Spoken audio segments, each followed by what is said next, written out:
प्रधानमंत्री नरेंद्र मोदी जी ने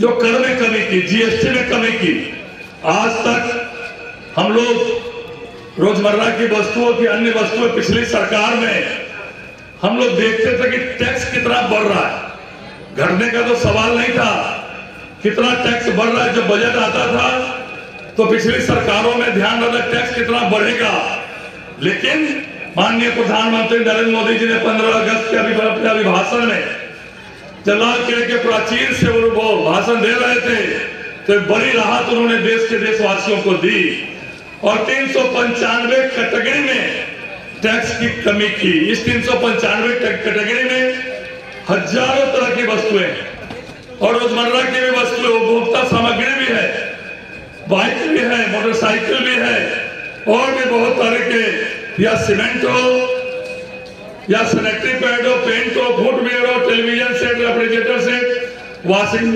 मशीन। मतलब कहने का तात्पर्य है कि कोई ऐसी चीजें नहीं है जो हमारे रोजमर्रा के काम में आते हो और उसका टैक्स में कमी नहीं हुआ हो। ये शिकायतें मिल रही है कि जो ऑर्गेनाइज सेक्टर है उसका तो 22 तारीख से ही टैक्स का लाभ मिलना चालू हो गया, लेकिन जो नॉन ऑर्गेनाइज सेक्टर है उसमें कहीं कहीं शिकायतें मिल रही है। लेकिन सरकार यह सुनिश्चित करेगी कि भारत सरकार ने जो जीएसटी में कमी की है, आम लोगों को उस टैक्स में कम की हुई मूल्यों पर चीज, उपभोक्ता सामग्री मिले, यह निश्चित रूप से बिहार सरकार इसको तय करेगी। मित्रों, पहले मोहन राव बोल रहे थे कि 40% में नया स्लैब लगा है, लेकिन वो 40% क्या चीज का लगा है?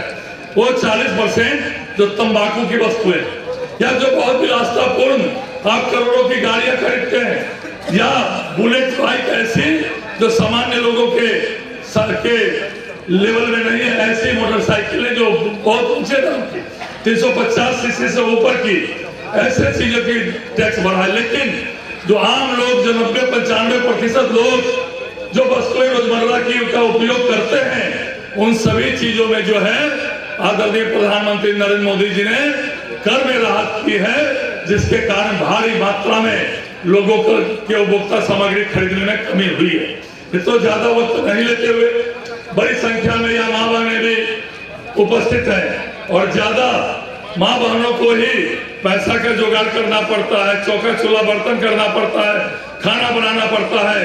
सबसे ज्यादा अगर किसी को महंगाई की मार पड़ती है तो हमारी माँ बहनें हैं जिनको महंगाई की मार पड़ती है।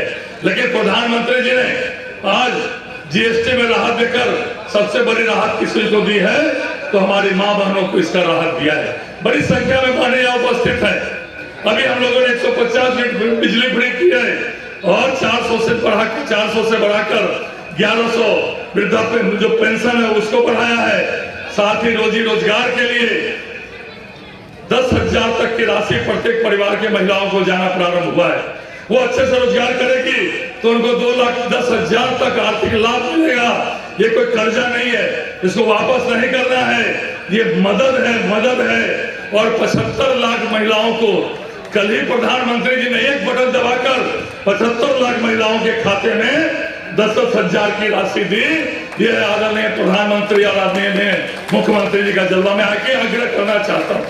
यहाँ बड़ी संख्या में व्यवसायी वर्ग है, बड़ी संख्या में महिलाएं हैं। ये सुविधा और ये जो मिल रही है, ये जो सभी चीजों में रिलीफ हो रहा है, या आम लोगों को रिलीफ मिल रहा है, ये एनडीए की सरकार है देश में या राज्य में, तभी ये आम लोगों को जो है इससे राहत मिल रही है।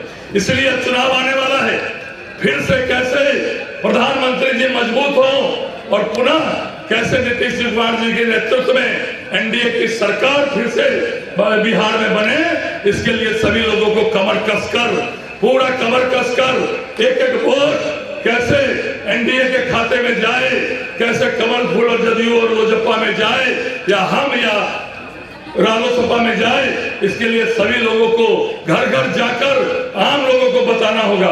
विपक्ष गलत प्रचार कर रहा है। विपक्ष क्या कर रहा था 2005 के पहले? कैसे बिहार को लूटा था, कैसे माँ बहनें 5-6 बजे के बाद घर से बाहर नहीं निकलते थे, लेकिन आज माँ बहनें भी सुरक्षित है और आम लोगों को राहत में देने का काम हमारी सरकार कर रही है। इसलिए आम लोगों को राहत के साथ साथ सभी वस्तुओं को भी आज कमी हो रही है। इसलिए ज्यादा वक्त नहीं लेते हुए कैसे एनडीए फिर से सरकार में आवे।